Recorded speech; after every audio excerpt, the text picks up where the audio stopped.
As Louisville sluggers hit the streets of Kentucky for another episode of American Riots, Americans ask themselves, is this finally the finale or just another season premiere? In the wake of the Breonna Taylor announcement, the left does what the left does best. Forget the facts and grab their bats. Never tell them who I am. Well, how dang, I'm a man. 6 shooters in both my hands. I'm a cold-blooded brother, a real bad mother. Watch out, honey, here I am.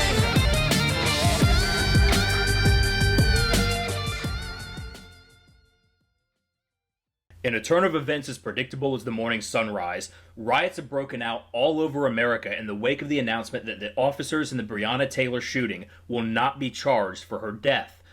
And this is kind of an interesting story in terms of how the narrative almost never actually lines up with the facts in any of these cases. We all remember Michael Brown back in 2013 in Ferguson, the whole hands up, don't shoot. Well, that turned out to be an abject lie, and Michael Brown was actually reaching for the officer's gun when the officer pulled and fired. Well, in this situation, the narrative was that the police were serving a no-knock warrant, and they just kicked in the door and shot Breonna Taylor, essentially. Now, I haven't been following this case too terribly closely, but that was the general gist that a lot of people are espousing, both in the mainstream media and on social media. But that was not actually the case. So let's actually cover the backstory of this before we get into what the jury ruled. So this was actually from CNN back in July. So the little background on Breonna Taylor. So in the absence of videotape evidence, the circumstances surrounding Breonna Taylor's slaying have been widely discussed and sometimes distorted, as that always happens in these situations, because you have opportunists that want to rile up the emotions of the base and then try to create an uprising. That's why I named my series on Black Lives Matter, Black Lies Matter, because they often lie about what goes on in these situations in order to rile up the black community. So on social media and by pundits, among the false claims is that the police were conducting a raid at the wrong address and that an officer injured in the shooting was the victim of friendly fire by fellow cops. That was not the case. And a little backstory on Breonna Taylor herself. So police, they were going across town. They had arrested this crack dealer named Glover. So I forget his first name. It's up there somewhere. I'm not going to search for it. But so Breonna Taylor was supposedly linked to Glover and his crack operation. So police said Glover used Taylor's residence as his current home address as of February 20th, as of a February 20th check of various online computer databases, and had been receiving mail there. A 3-page affidavit for the search warrant written by Detective Joshua C. Jane states, the detective said that he saw Glover walk directly into Taylor's apartment in mid-January and leave a short time later with a package. He then drove straight to a known drug house, Jane stated. Taylor's car, the detective noted, had been seen parked outside another alleged drug house linked to Glover on different occasions. The affidavit did not document any activity regarding Taylor on her her residence in March. So it looked like Breonna Taylor was apparently involved in some sort of capacity, whether it was holding packages or something for this crack dealer. And I guess she was at those crack houses or drug dens from time to time. But of course that doesn't justify her getting shot. But so we have, on the night of the incident, we kept banging. Hours after Shaw signed the warrants, police began the operation, conducting near simultaneous raids at various locations. Taylor's apartment, according to the police, was considered a less volatile, soft target. As such, police commanders decided in advance to have the officers knock and announce their presence before entry. Sometime after 12:30 a.m., Sergeant Jonathan Mattingly began pounding on the door. He later told investigators he believed Taylor was alone and he wanted to give her sufficient time to answer. As officers waited for a response, a neighbor poked his head out and asked what was going on. One of the officers, Brett Hankinson, extended his gun and told the neighbor to get back inside his apartment. Mattingly would later tell investigators. Brett was a little worked up. Okay, we don't need to know about Brett being worked up. But apparently there was no answer after repeated knocks. Mattingly said he announced that he was he was a police officer and there was a search warrant. Police, come to the door, he said. Another officer on the search team said he heard movement inside and thought someone was about to answer the door. We kept banging and announcing, Mattingly said, but still no one answered. Eventually, a lieutenant at the scene gave the order to go ahead and hit the door with the battering ram. So they were not, while they might have been signed off on a no-knock warrant, they were not actually no-knocking at the place. They were knocking and announcing themselves as the police, and they could hear that people were inside and ignoring their knocks and their announcements that they were the police. And of course, no-knock warrants are often signed because they think that there's a fear that whoever it is will, or whoever they're after, will destroy evidence or try to flee out the back or something like that. So you can't just sit there knocking forever when you think that they might be destroying evidence. So they grabbed the battering ram and they went in because they heard people were moving around inside. They knew people were in there.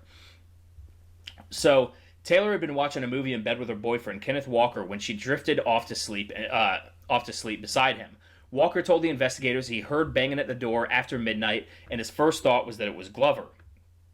He said he knew Taylor had dated the accused drug dealer during their on-and-off 7-year relationship. He was concerned there might be trouble. Taylor, who had awoken, shouted, "Who is it?" Walker said there was no response, which seems kind of weird if the police were there saying, banging on the door saying it's the police. He said he and Taylor scrambled to get dressed and that he grabbed his gun, which his attorney said he legally owns. The pounding at the door continued. "She's yelling at the top of her lungs, and I am too at this point. Who is it?" he recalled. No answer, no response, no anything. This is where things get a little bit weird, because if they're yelling at the top of their lungs, the police are out there knocking, yelling into the apartment. Somebody is not hearing the other, and that's a little weird. As they made their way down the hallway towards the door, Walker said the door flew off its hinges, so I just let off one shot. I still can't see who it is or anything. Mattingly was the first through the door. He could make out a man and a woman in a darkened hallway, he said, and the man had his gun in his hand. I remember seeing the barrel. Then, in an instant, he saw the flash of the muzzle, and he felt the heat of a bullet in his leg. The round had severed his femoral artery, which he's lucky he's alive if that's the case. Mattingly returned fire, squeezing off multiple shots in rapid succession. Boom, boom, boom, boom, boom, he recalled. In all, he said he fired 6 times. He remembered falling to the ground and being helped to safety outside the apartment before hearing fellow officers return fire. Hankinson and Officer Miles Cosgrove were later identified as the other officers who discharged their weapons. So Mattingly was following orders of his superior officers, was not involved in the planning process. Okay, that doesn't really matter. So inside the apartment, Walker was unharmed, but Taylor lay on the ground beside him. So essentially, what we have here in a situation where, let's see. So, yeah, it almost seems like there was just some sort of breakdown in communication. And it's really hard to tell what was going on, but there is very little there to hold the police accountable when they were not the first ones to fire off a shot, and the cops were the first ones hit by a bullet. So you shoot at the cops, they're going to return fire. It's kind of hard to imagine that they didn't realize it was the cops when you had the cops banging at the door identifying themselves. But we go back to today, the Kentucky grand jury indicts one of the 3 officers in the shooting, but not for her death. So a former police detective was indicted Wednesday on felony charges of wanton endangerment after shooting into an apartment next door to Breonna Taylor, an EMT who was killed at her home by police. Brett Hankinson, who was fired in June, faces 3 felony counts, and the bail was set at $1,500. A warrant was issued for his arrest. 2 other officers involved in the shooting, Sergeant Jonathan Mattingly and Detective Miles Cosgrove, were justified in their use of force, states Attorney General Daniel Cameron. Attorney General Daniel Cameron said at a news conference. All 3 fired their weapons at Taylor's apartment. Now, Daniel Cameron was the guy who gave that great speech at the RNC a few weeks ago. But it is kind of crazy because now we have riots in the streets. And we have riots in the streets because nobody really knows what happened. They're all working under the false assumption that the police just kicked down the door with no warning and started opening fire. That's not what happened. So the wanton endangerment had to do with the fact that bullets went into an apartment next door where there was a child. And so that's where the wanton endangerment comes from. The grand jury did not feel that Hankinson wantonly fired into Taylor's apartment the night she died, or that any of the officers were criminally liable for her death. And that seems to be the case. If they were fired upon first, now it's hard to tell. There was no body camera footage for this, and so it's hard to tell. Also, did Kenneth Walker know that it was the police, or did they know that it was the police? And were they being forthright and honest about not hearing? Because they said they were yelling at the top of their lungs, "Who is it?" But the police were out there banging on the door saying, "Police, open up." So something doesn't add up there. But either way, you can't do that. So in May, Taylor's neighbor, Chessie Napper, filed a lawsuit against the Louisville Metro Police Department officers, claiming that their shots were blindly fired and nearly struck a man inside her home. Napper was pregnant and had a child in the home, according to the lawsuit. Cameron said Wednesday that the grand jury decided homicide charges were not applicable because the investigation showed that Mattingly and Cosgrove were justified in returning deadly fire after they were fired upon by Kenneth Walker, Taylor's boyfriend. Cameron said that there was nothing conclusive to say that any of Hankinson's bullets hit Taylor. Justice is not often easy and does not fit to the mold of public opinion and does not conform to shifting standards, Cameron said. I know that not everyone will be satisfied with the charges we've reported today. Now, Cameron is black.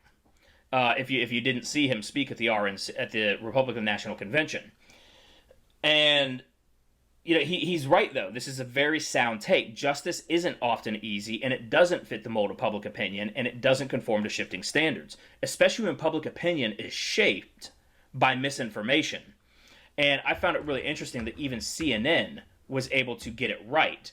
But that doesn't seem to matter because now we have riots breaking out across the country. And this is why misinformation is so dangerous. In the riots, we already have 2 officers shot. And, one thing that I was looking up information on the Donald.win here, but we can go to some of the videos on Andy No's page that you can see. They're already going around. They're smashing businesses and property. You can hear the sound of breaking glass.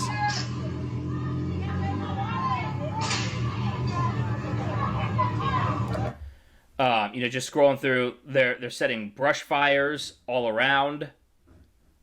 So you can see the firefighters are out there putting out the fires. Now we have this guy who I've heard of before, Corey Limley. And this guy, it looks like Kentucky-based Antifa militant Corey Limley, is directing people to the U-Haul truck containing Antifa propaganda and riot gear in Kentucky.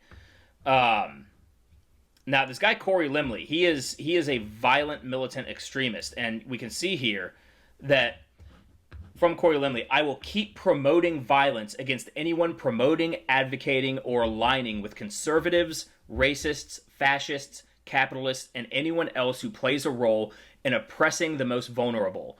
Racism is violence, capitalism is violence, government is violence. Now, do you think Twitter took this down, or Facebook took this down? No, they didn't.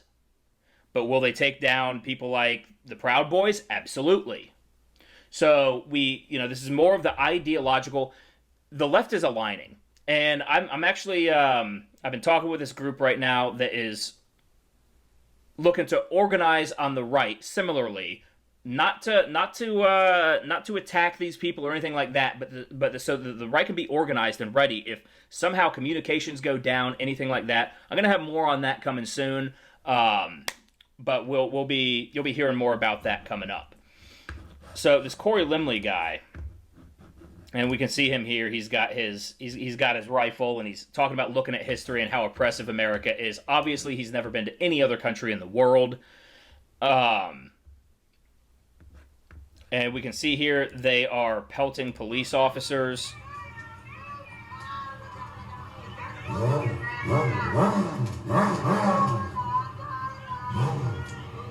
They're throwing objects. According to Andy No, Antifa rioters in Louisville attacked police officers, putting out the fires on the Hall of Justice, or at the Hall of putting out fires on the Hall of Justice. Rioters threw projectiles at them. One officer was hit in the head and knocked to the ground. We can see the fires going on at the Hall of Justice here. Burn it down!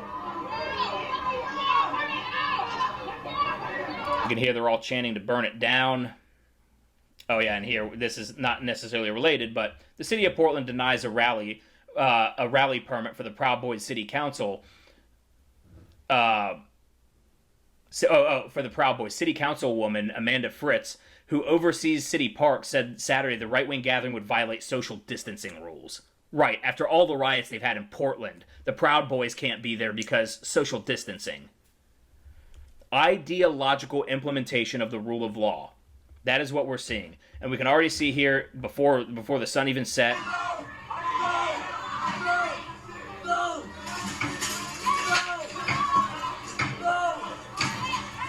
they're already tearing up businesses.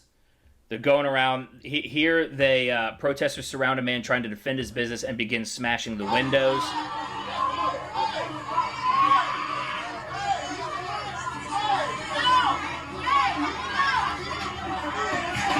And also, I mean, there are YouTube channels here. So this is one, this has a live stream, all the different cities. So this is in Atlanta, which is my hometown. Apparently riots have broken out there.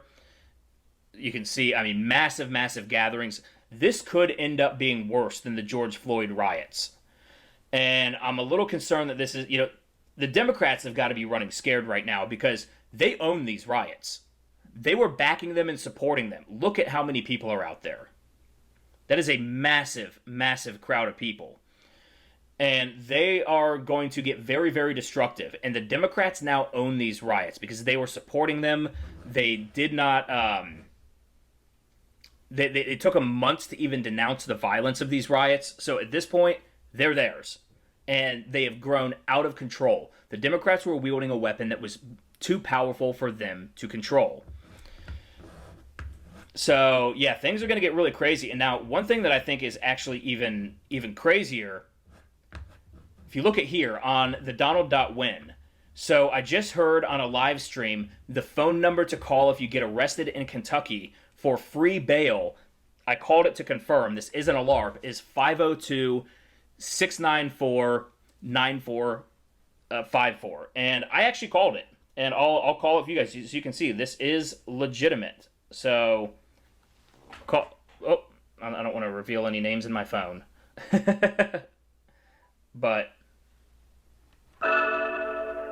reached the Louisville Area Protest Arrest Support Hotline. Please wait just a moment while we connect you with a volunteer.